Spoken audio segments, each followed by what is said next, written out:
అబ్బో ఇక్కడ కేజీ చీరలు కొంటే అర కేజీ చీరలు ఫ్రీ అంట. మంగళ్య షాపింగ్ మాల్, కేజీల్లో సేల్, టన్నుల్లో ఆనందం. సో ఇప్పుడు ఐ మీన్ 22 కేజెస్ లాస్ట్ అదే కోల్పోయాను అన్నారు. ఎలా అది ఎలా సాధ్యమైంది ఏమన్నా కొంచెం చెప్తారా? అంటే 22 కేజెస్ ఓడిపోవడం ఓడిపోవడం అది ఎవ్వరు ఓడిపోయినా ఎవరు కోల్పోయినా మంచిదే డార్లింగ్. సో నేను కంప్లీట్ గా కీటో అంటారు, కీటో డైట్ లాగా చేయట్లేదు కానీ స్టాప్డ్ కార్బ్స్ బ్రో, కంప్లీట్ గా కార్బ్స్ తిన్ను నేను. ఎందుకు తినను అంటే ఇప్పుడు ఆల్రెడీ ఫ్యాట్ ఉన్నప్పుడు ఆ ఫ్యాట్ కరగాలి అంటే డెప్రిషియేట్లో ఉండాలి, డెప్రిషియేట్.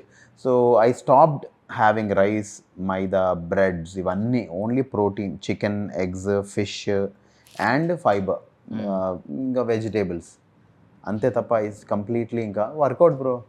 అండ్ అందరూ జిమ్కి వెళ్ళగానే తగ్గిపోతామంటే కాదు, అది 40% బ్రో, అది 30%, 70% అంతా కిచెనే, మనం ఏం తింటాము. అండ్ రెస్ట్, ఎంత రెస్ట్ ఇస్తే బాడీకి అంత రికవర్ అవుతూ ఉంటాం మనం. So yeah. సో ఇప్పుడు కుమారి 21 కట్ చేస్తే తర్వాత మళ్ళీ మీరే లీడ్, మీరు హెబా పటేల్ గారు, నాన్న నేను బాయ్ ఫ్రెండ్స్. అవును. ట్రాన్స్ఫర్మేషన్ ఏమనిపించింది అప్పుడు మిమ్మల్ని మళ్ళీ మీరే హీరో, ఆవిడ హీరోయిన్ అన్నప్పుడు? అంటే చాలా ఎక్సైటింగ్గా ఉండే బ్రో, ఎందుకంటే ఒకటి మార్కెట్ వాల్యూ ఉంటుంది, ఒక హిట్ కాంబినేషన్ వస్తున్నప్పుడు మార్కెట్ వాల్యూ ఉంటుంది. అండ్ అందులో నేను తన నెగిటివ్ రోల్, ఎప్పుడు చూసినా తను ఇరిటేటెడ్గా నా మీద ఫేస్ పెట్టి చూసేది, ఇందులో తను నన్ను ప్రేమించే రోల్. అవును. సో కొంచెం ఎక్సైటింగ్గా ఉంటుంది కదా, మజా వస్తుంది. అండ్ ఆల్రెడీ ఆ ఫ్రెండ్, ఆ అమ్మాయికి ఎలా అంటే నవీన్ చాలా క్లోజ్ బేసిక్గా హెబ్బాకి, కానీ ఇంకా ఎంతో అంత తెలిసిన అమ్మాయి. And we gelled together on the set. So సడన్గా ఒక కొత్త అమ్మాయితో చేయడం కన్నా ఆల్రెడీ హెబ్బానే కాబట్టి ఐ వాస్ మోర్ కంఫర్టబుల్, ఎందుకంటే అందులో రొమాంటిక్ సీన్స్ ఉంటాయి. సడన్గా కొత్త అమ్మాయితో కొంచెం ఇబ్బంది అయ్యేది నాకు ఇమ్మీడియట్గా, ఎంత ఆర్టిస్ట్ అయినా కొంచెం అనేది ఉంటుంది కదా. So it was very comfortable that way. Yeah. So big boss గురించి ఒకటి మాట్లాడుకుంటే, బిగ్ బాస్ కి ముందు కూడా మీరు ఇలాగే మాట్లాడుతారు అంటే లేదు, బేసికలీ థింగ్ ఏంటంటే మీరు ముందు నుంచి కూడా తెలుసున్న వాళ్ళందరూ కూడా ఏమంటారంటే మీరు చాలా పద్ధతిగా డార్లింగ్ అని చాలా బాగా మాట్లాడతారు ఎవరితో అయినా. బిగ్ బాస్కి వెళ్ళిన తర్వాత కొంతమంది ఏంటంటే సేఫ్ గేమ్ లోపల ఉన్న వాళ్ళు, ఈ డార్లింగ్ బయట ఎలా ఉన్నారు లోపల అలాగే ఉన్నప్పటికీ కూడా ఈ ఒక మార్క్ వేశారు, సేఫ్ గేమ్ ఆడేసావు అందుకే నువ్వు ఎవరితో గొడవలు పెట్టుకోవట్లేదు అని చెప్పి, బలవంతంగా గొడవలు పెట్టుకోవాలన్నట్టు మీరేమో మధ్యలో వచ్చేసారు.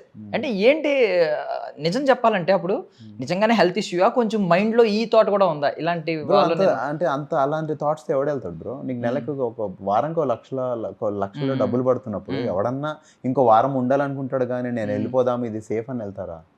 నాకు అంటే కొన్ని మెంటల్ గా కూడా కొన్ని బ్యాలెన్స్ చేయలేము. అందరూ ఏంటి సేఫ్ గేమ్ ఆడుతున్నాం, కొంచెం ఫైట్ చేయండి. మనం తడిచిపోయాక నిండా మునిగాక చలేంటి అని కదా, అలా అక్కడికి వెళ్ళాక అన్ని మాటలు పడ్డాక నువ్వు ప్రూవ్ చేయాలనుకుంటావా? మాటలు పడి ఏముంది పిరికొల్లా వచ్చి నేను ఆ టైపే కాదు. అండ్ నాకు నిజంగా మా సీజన్లో ఉన్న వాళ్ళనే అడగండి, నాకు ట్యాబ్లెట్లే ఇవ్వలేదు ఫస్ట్ వీక్లో. నాకు ఆ ప్రాబ్లం అగ్రివేట్ అవ్వడానికి రీజన్ వాళ్ళే. సో ఇంకా దాని గురించి ఎన్ని రోజులు మాట్లాడదాం, వేస్ట్, అది అయిపోయింది అది. అండ్ అలా అయితే నేను వెళ్ళేవాడిని కాదు బ్రో. అంతకుముందు 3 సీజన్లు చూసాం బిగ్ బాస్, అన్ని చూసాం, ఏమవుతుందో తెలుసు, తిడతారని తెలుసు, అన్నీ తెలిసి వెళ్ళి లేదు ఇన్ని వారాలు నేను వచ్చేస్తాను ఎవ్వడు వెళ్ళదు బ్రో. వెళ్తే ఇప్పుడు చూడు, నువ్వు అడుగుతున్నావు, నాకు అడిగించుకోవాలని వచ్చేస్తానని, అవునా కదా? ఎప్పుడు రాడా? అంటే మీ మంచితనం ఏమన్నా కొంచెం మిమ్మల్ని మీ మనసుని ఏమన్నా నొప్పించి ఇక్కడ మనం సెట్ అంటే నువ్వు చాలా మంచిగా దాన్ని మాట్లాడుతున్నా కానీ అంత లేదు బ్రో. ఇప్పుడు మంచి చెడు అనేది అందరిలో ఉంటుంది, అది ఏ రేషియో ఎక్కడ అవసరమో అంత వాడాలి మనం. కొన్ని చోట్ల చెడు కూడా మంచిగా చేస్తుంది. ఎలా అంటే ఇప్పుడు నేను నీకు ఒక మంచి మాట చెప్తున్నా, నేను గట్టిగా చెప్పాలి మంచి మాట అయితే, నేను తిట్టైనా చెప్పాలి, కొట్టైనా చెప్పాలి. ఎందుకంటే నాకు మంచి అని తెలుసు, నేను నీకు మంచి చేస్తున్నాను అన్నది నేను గట్టిగానే చెప్పేస్తాను. ఎంత గట్టిగా నువ్వు హర్ట్ అయినా సరే నేను చెప్తా అది మంచి మాట అన్నప్పుడు. అలాంటప్పుడు నేను నీకు చెడు చేస్తున్నట్టే ఆ టైంలో నీకు టైమింగ్ ఏమనిపిస్తుంది, వీడేంది ఇంత ఓవరాక్షన్ చేస్తున్నాను నాతో అని. కానీ ఒక 2-3 సంవత్సరాల తర్వాత నీకు అర్థమవుతుంది నాకు మంచిగా చేశాడని. సో అలా ఆ టైం బీయింగ్ చెడు చేయడం నేను అస్సలు వెనక్కి వెళ్ళను బ్రో. నేను చేసింది నీకు మంచి అయితే నేను చెప్పేస్తా, మీరు చేసిన తప్పని మొహమే చెప్పేస్తా. ఐ డోంట్ అంటే ఇంకెందుకు బ్రో ఉండేదే కొన్ని రోజులు, రోజు నటించి ఏం పోతాం మనం, ఎలాగో నాకు డబ్బులు ఇస్తాను నటించడానికి, ప్రతి చోట అవసరం లేదు కదా. సో అది మంచితనం వల్ల అయితే కాదు, నాకు I really suffered bro. Last మీరు చూసారు కదా, ఇలా అయిపోయి సన్నగా అయిపోయాను. నన్ను తీసుకెళ్ళి స్టార్ హాస్పిటల్ అడ్మిట్ చేశారు. మేనేజ్మెంట్ని అడగండి ఎందుకు మరి స్టార్ హాస్పిటల్ తీసుకెళ్ళారు నేను నటిస్తూ ఉంటే. అంటే డాక్టర్లు పిచ్చోళ్ళ, ఎవరి పిచ్చో? నన్ను రెగ్యులర్గా నాకు చెకప్ ఉండేది, ఎవరు పిచ్చోళ్ళు అక్కడ? So yeah. సో ఇప్పుడు ఈ గ్రౌండెడ్ నేచర్ ఉంది కదా మీకు, ఎప్పటి నుంచో ఉంది, సెట్స్లో కావచ్చు, ఎవరినైనా చిన్న చిన్న వాళ్ళని కూడా పలకరిస్తూ ఉంటారు. సో ఇది ఎక్కడి నుంచి వచ్చింది? అంటే మీరు ఎర్లీ డేస్లో, మీరు చిన్నతనంలో ఫాదర్ మదర్ కూడా ఫైనాన్షియల్గా కొంచెం స్ట్రగుల్స్, ఇవన్నిటి నుంచి వచ్చిందా? డార్లింగ్ ఇప్పుడు మా మమ్మీ మేము చిన్నగా ఉన్నప్పుడు 100 రూపీస్కి ఒక ఇంట్లో సర్వెంట్లా వర్క్ చేసేవాళ్ళు బ్రో. నేను వాళ్ళకి ఏమైనా సరుకులు కావాలంటే నాకు చిట్టి రాసిస్తే నేను వెళ్ళి తెచ్చేవాడిని. మా నాన్న ఫెన్సింగ్ పనులు చేశారు, ఆటో నడిపించారు, ఐరన్ షాప్ నడిపించారు, ఏ పని వస్తే అది చేశారు గవర్నమెంట్ జాబ్ వచ్చే వరకు. నేను మా నాన్న ఫెన్సింగ్ కూడా వేసాను. మా అక్క కూడా ఇంట్లో పని చేసేది. మా టీచర్ వాళ్ళ ఇంట్లోనే మా అక్క సర్వెంట్లా చేసేది, తను చదువుకోవడానికి, చదువు కంటిన్యూ చేయడానికి. మా అక్క చాలా బాగా చదువుతారు. ఫస్ట్ మా నాన్న మధ్యలో ఫైనాన్షియల్ స్టేటస్ బాగాలేక చదువు మానిపించేద్దామంటే, ఎందుకు మానిపిస్తావు అది ఇదనని ఇంకా తను తానే సపోర్ట్ చేసుకుని. అండ్ నాకు అర్థమైంది ఏంటంటే డార్లింగ్, మనందరం ఒక పని గురించే వచ్చాం బ్రో భూమి మీదకి. అందరం ఒక పని మీద వచ్చాం. దేవుడి దయ వల్ల పొజిషన్స్ అటు ఇటుగా కొంచెం మారిండొచ్చు, కానీ మనిషి మారలేక. సో హాయ్ హలో అని పేరు పెట్టి పలకరించి వెళ్ళిపోవడంలో మనం మళ్ళీ కలుస్తాం లేదో తెలియదు దర్శన్. నేను నీతో ఉండే 5 నిమిషాలు 10 నిమిషాల్లో నేను బాగుంటే నాకు ఏం పోద్ది సొమ్ము, ఏమైనా అరిగిపోతానా నేను? నా బ్యాంక్లో డబ్బులు పోతాయి నీతో మాట్లాడిన సేపులో. So that's what I think. And నా స్వార్థం ఏంటంటే నా చుట్టుముట్టు ఉన్న వాళ్ళు హ్యాపీగా ఉంటే నా వర్క్ బాగా అవుతుంది అని నేను చాలా బిలీవ్ చేస్తాను. నా చుట్టుముట్టు ఉన్న వాళ్ళతో నేను బాగా మాట్లాడుకున్నాను, హాయ్ హలో చెప్పానంటే అందరూ అరే మన అనే ఫీలింగ్ వస్తుంది చూడు. నేను హెబ్బాతో అన్నాను కదా, నాకు తనే ఆల్రెడీ తెలుసు అందుకే నాకు వర్క్ ఈజీ అయిపోయింది అని. Same thing. సో అక్వైంటెన్స్ వచ్చిందంటే మనకి ఈజీ అయిపోతుంది బ్రో వర్క్. సో ఇప్పుడు ఆల్మోస్ట్ ఇన్ని ఇయర్స్ అయిపోయింది, రేపు ఇంకొక 10 years అయిపోయిన తర్వాత కూడా మళ్ళీ రీ రిలీజ్ అనే కాన్సెప్ట్ వచ్చి కుమారి 21F మళ్ళీ రీ రిలీజ్ అవ్వచ్చు. మీకు ఏం గుర్తొస్తుంది ఫస్ట్ కుమారి 21F కన్నా? నాకు దేవుడు ఇంత ఎందుకు ప్రేమించాడని గుర్తొస్తుంది డాలి. ఎందుకు అంటే దేవి గారు మ్యూజిక్, సుకుమార్ గారు ఫస్ట్ టైం ఆయన అంత పెద్ద డైరెక్టర్ అయినా సినిమా ప్రొడ్యూస్ చేస్తున్నారు. దాని తర్వాత రత్నవేల్ గారు, నేను అంటే అంత పెద్ద డైరెక్టర్తో మ్యూజిక్ కెమెరామెన్తో నేను మళ్ళీ వర్క్ చేయగలుగుతానా లేదా నాకు తెలియదు. ఆ చిన్న వయసులో నాకు ఇచ్చిన అదృష్టం అది. సో రాజమౌళి గారితో వర్క్ చేశారు. ఇప్పుడు ఆయన లెవెల్ వేరు, పాన్ వరల్డ్ గేట్స్ ఓపెన్ చేశారు ఆల్మోస్ట్.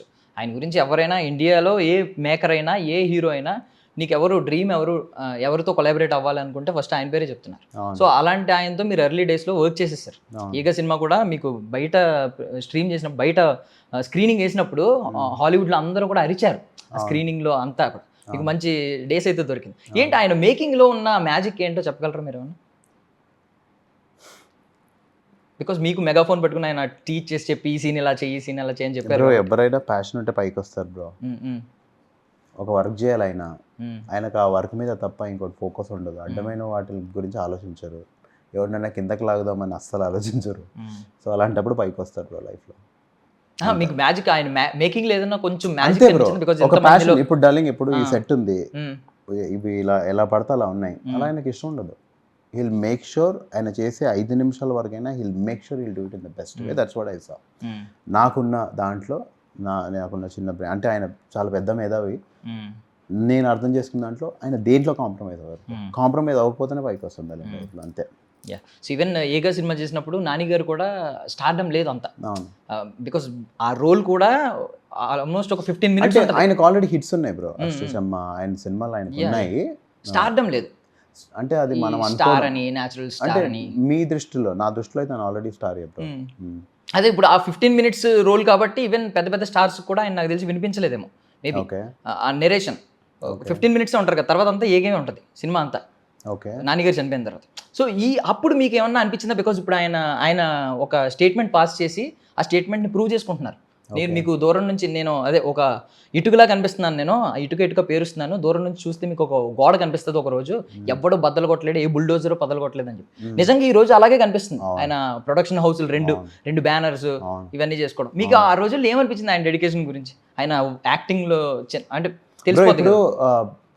మహానటి సావిత్రి గారికి సహజ నటి అని పేరు ఉంది, అంటే న్యాచురల్. అలాంటి పేరు ఆయనకి ఆడియన్స్ ఇచ్చారంటేనే మనం అర్థం చేసుకోవాలి ఆయన ఎంత ప్రేమించారు, ఎంత ఓన్ చేసుకున్నారని. అలా ఎవరిని ఓన్ చేసుకున్నా అంతే డార్లింగ్. ఇప్పుడు వాళ్ళు అంత బిరుదిచ్చారంటేనే ఈయన ఒక మనవాడు, మావాడు, న్యాచురల్, బాయ్ నెక్స్ట్ డోర్ అంటారు. అంటే మన అని యాక్సెప్ట్ చేశారు. సో మన అని యాక్సెప్ట్ చేస్తే జనాలు ఎక్కడికైనా తీసుకెళ్ళిపోతారు. అండ్ ఆయన అంటే హ్యాట్స్ ఆఫ్. ఇప్పుడు ప్రొడ్యూస్ కూడా చేస్తున్నారు కొత్త డైరెక్టర్స్, ఆయన అందరు కొత్త డైరెక్టర్స్, ఆయన వర్క్ చేసిన వాళ్ళందరూ amazing, very good to see that. So rappers boom నడిచింది ఒకప్పుడు. ఈవెన్ ఆ ర్యాప్ని అంత ఆడియన్ అంత ఓన్ చేసుకోలేకపోయి ఉంటే మీకు కూడా కొంచెం అంత ఆదరణ దక్కేది కాదు. కరెక్ట్గా ఓన్ చేసుకున్నారు, మీ టాలెంట్ ఏంటో బయట షోకేస్ అయ్యింది, వెంటనే ఓన్ చేసుకున్నారు. నోయల్ ర్యాపర్ అనగానే నోయల్ ఆ టైంలో, తర్వాత యాక్టర్ అయ్యారు, ఈ రోజు ఈ స్టేజ్ దాకా వచ్చారు.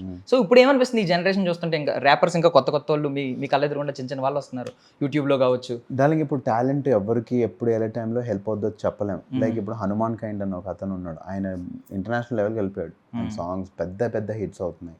సో అది కన్సిస్టెన్సీ డార్లింగ్. ఇప్పుడు నేను సినిమాలు అని చెప్పి నేను డైవర్ట్ అయ్యి ఇటు రాకపోతే ర్యాప్లో నా కెరియర్ కూడా బాగుండేది. కానీ నాకు యాక్టింగ్ అంటే చాలా ఇష్టం, చాలా ఇష్టం. అందుకనే నేను దాని మీద 100% ఫోకస్ చేయలేకపోయా.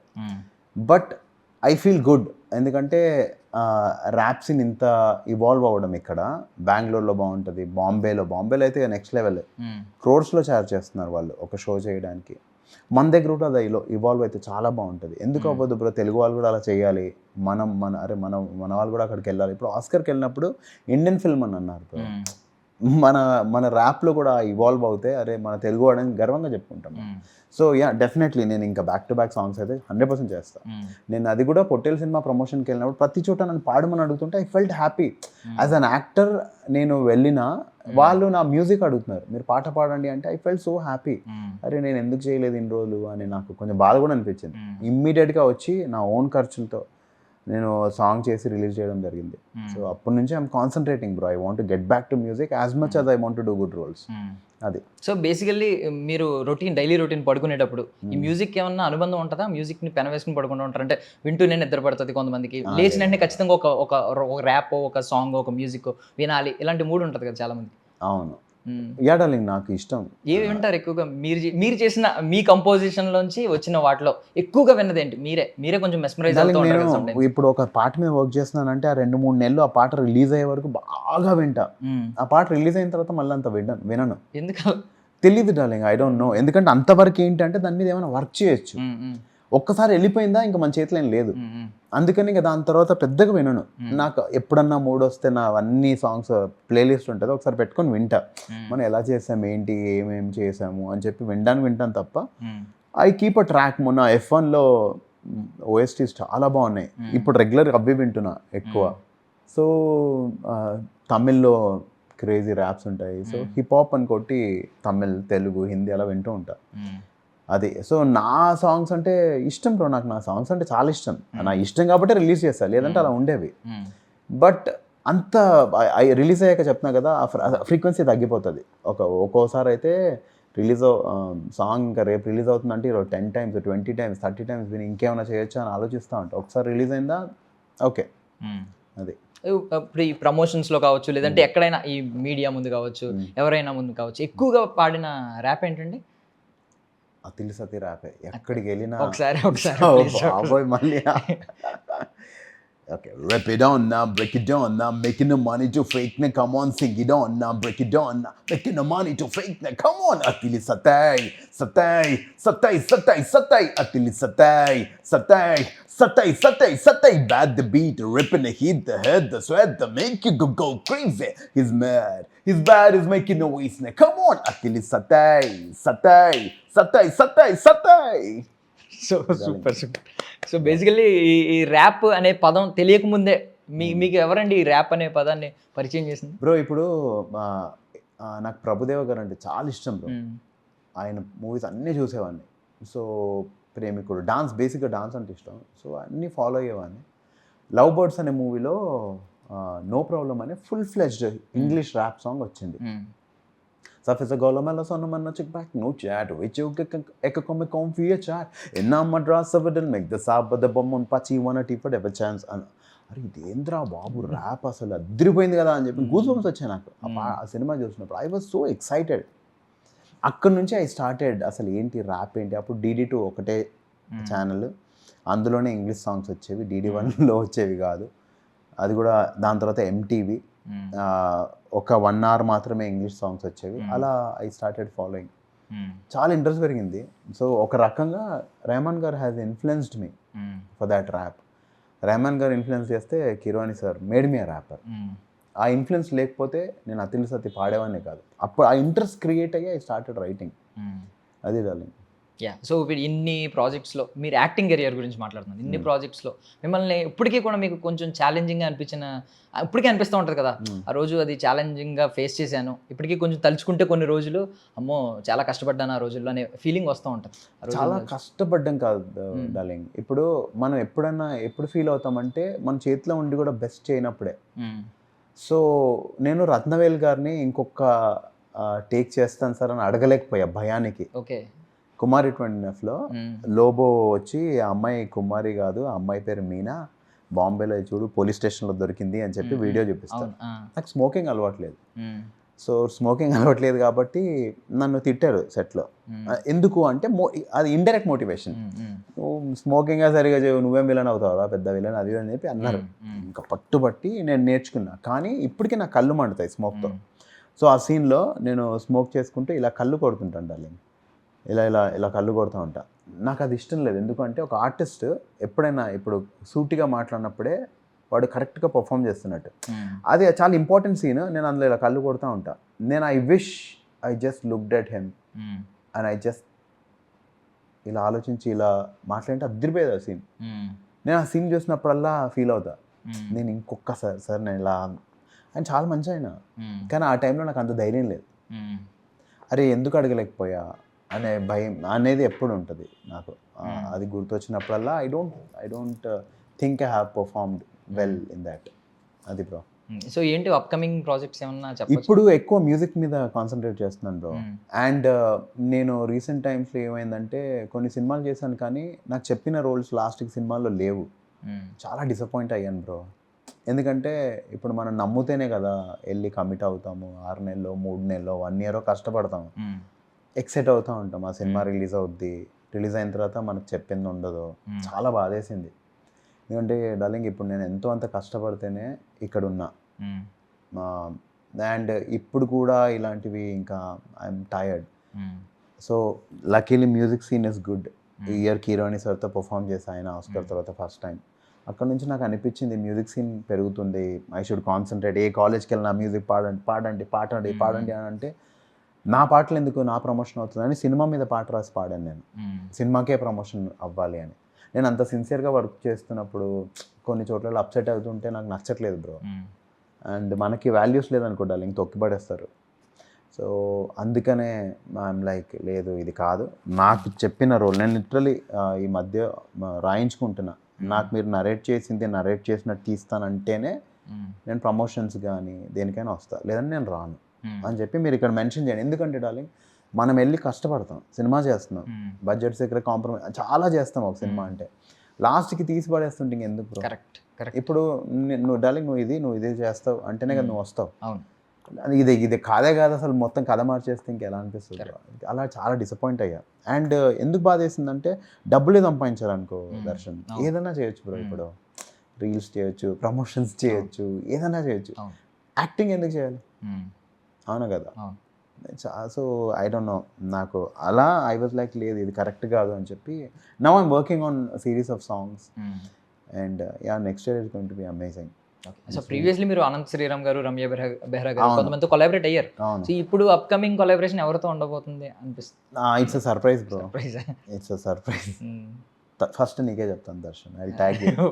నాకే చెప్తానంటే అప్పుడా? ఓకే, 100% చెప్తున్నా. First I will tag you, that's my promise to you. Release day రోజు నేను ట్యాగ్ చేసి పెడతా. But yeah it's a surprise. ఇప్పుడు నాకు రివీల్ చేయాలని లేదు. కొన్ని ఏంటంటే డార్లింగ్ జరిగే టైం అంటే అంత బెస్ట్, కొన్నిసార్లు డిలే అవుతుంటుంది. మనం ఇష్టపడే వాళ్ళు ఏంటంటే అడుగుతూ ఉంటారు కదా, మనకు అది ఒక ప్రెషర్లా క్రియేట్ అవుద్ది. సో అప్పటి నుంచి నేను ఏం చేస్తున్నానంటే రిలీజ్ అయ్యే టైంకి చెప్తున్నా, ఈరోజు ఇది దిస్ వీఆర్ డూయింగ్ అని. సో యా అలా ఉన్నాయి కొన్ని. యాక్టింగ్ వైజ్ డ్రీమ్ కొలాబరేషన్ ఏమైనా ఉందా సార్ మైండ్లో? రాజ్మౌళి గారి సినిమాలో విలన్ వాళ్ళు బ్రో. ఓకే ఓకే, అంతే. అది రిటైర్మెంట్, అది నాది. That's my retirement. చాలు, ఓకే, లైఫ్కి ఇచ్చాలని. యాంటాగనిస్టే ఫిక్స్ అయిపోయారు ఆయన సినిమాలో. అంటే ఇప్పుడు ఆయన సినిమాలో విలన్ అంటే ఆల్మోస్ట్ హీరో కంటే ఎలివేషన్ ఎక్కువ ఉంటుంది, తర్వాత హీరో డామినేట్ చేస్తాడు. బేసికల్ ఆయన సినిమా అన్నీ అంతే. ఎలివేషన్ గురించి అనే కాదు డార్లింగ్, నేను ఆయన సినిమాలో హీరో అనేది కొంచెం ఎక్కువ ఏమో, కానీ విలన్ ఏం తక్కువ కాదు అందుకని. సో అదొక అంటే ఇంకా మనకొకంటూ ఒక టార్గెట్ పెట్టుకోవాలి కదా. అందుకని నేను అలా టార్గెట్ పెట్టుకో ఐ వాంట్ బి, నాకు చాలా ఇష్టం bro. I can kill performance. నాకు అది చాలా, అంటే మనకు తెలుసుంటుంది చూడు లోపల. ఇప్పుడు నువ్వు చాలా మంచి యాంకర్ అని నీకు తెలుసుంటుంది దర్శన్. నువ్వు అది ఎంత ప్రూవ్ చేసుకుంటే అంత జనాలకు అర్థమవుతుంది. సో అలా like wise I know I'm a very good actor. ఆ ఆపర్చునిటీ వచ్చిన రోజు నేను ఇంకా చాలు. I'm very clear what I want, what's my retirement, I'm very clear. So okay, goal కనిపిస్తుంది, Yes. మధ్యలో ఇదంతా ట్రాక్ వేసుకోవాలి. సో ఇప్పుడు పాన్ ఇండియా మార్కెట్ వచ్చింది. సో అంటే మీ ప్రిపరేషన్ ఎలా ఉంది? బికాజ్ వెబ్ సిరీస్లో ఒకవైపు, ఓటీటీలో రకరకాల కంటెంట్ వస్తుంది. ఈవెన్ మంచి మంచి సినిమా, నిజం చెప్తున్నాను, 70mm కంటే ఓటీటీలో వస్తున్న కొన్ని కంటెంట్ చాలా సర్ప్రైజ్ చేస్తున్నాయి. చాలా అద్భుతంగా ఉన్నాయి. 100%. అలా ఒక సబ్జెక్ట్ విన్నాను బ్రో, చాలా బ్యూటిఫుల్ కదా, వెబ్ సిరీసే. అది వెరీ సూన్ అవుతుంది, అది వెరీ సూన్. అదొకటి ఉంది లైన్లో. అండ్ ఒక కథ విన్నా, అది 2-3 డేస్లో అదొకటి ఉంది మూవీ. సో అలా ఉన్నాయి, కానీ అవన్నీ ఐ హ్యావ్ నాట్ సైన్డ్, అందుకని చెప్పట్లేదు. మ్యూజిక్ అయితే ఐఎమ్ ఆల్రెడీ వర్కింగ్ ఆన్.